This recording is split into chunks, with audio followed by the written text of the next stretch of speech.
Magandang umaga, Pilipinas, 10:56 ayon sa Philippine Standard Time. Kasama niyo si Harry Bayona at ito po ang Panahon TV Express.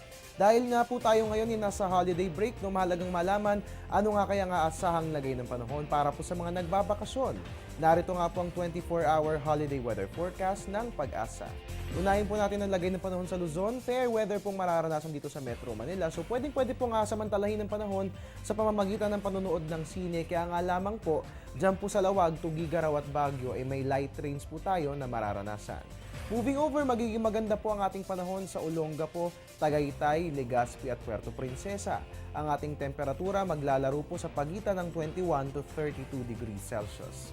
Moving over sa Visayas, generally speaking ay magiging maganda ang weather dyan nga po yan sa inyong rehiyon. Ang ating temperatura maglalaro between 24 to 31 degrees Celsius. At bilang panguli sa Mindanao, magiging maganda nga po ang ating weather sa CDO, Metro Davao at Zamboanga.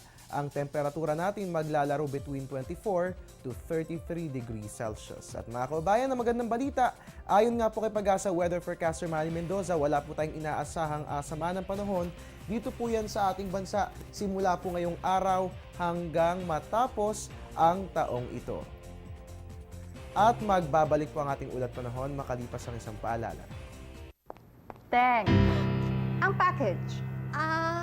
Ma'am, sabi ng Air 21 on the road na. Ano, Teng? Ang package. Ma'am, sabi ng Air 21 na receive na. Okay, very good. Basta padala, sagot ka ng Air 21. May real-time delivery updates via text para worry-free ka. Teng, ang package, napadala mo na? Yes, ma'am, sa Air 21. Sa Air 21, sagot ko, padala mo! At yan po muna ang latest mula rito sa Pag-asa DOST. At tabayanan po susunod kong ulat, mamayang alas 12 ng tanghali dito lamang po yan sa Panahon TV Express kung saan walang pinipiling panahon ang pagbibigay impormasyon. Para nga po mag-i-updated tayo palagi sa lagi ng ating weather, please like our Facebook page, panahon.tv, or you can also follow us on Twitter at Panahon TV at ang ating website pwedeng bisitahin, www.panahon.tv.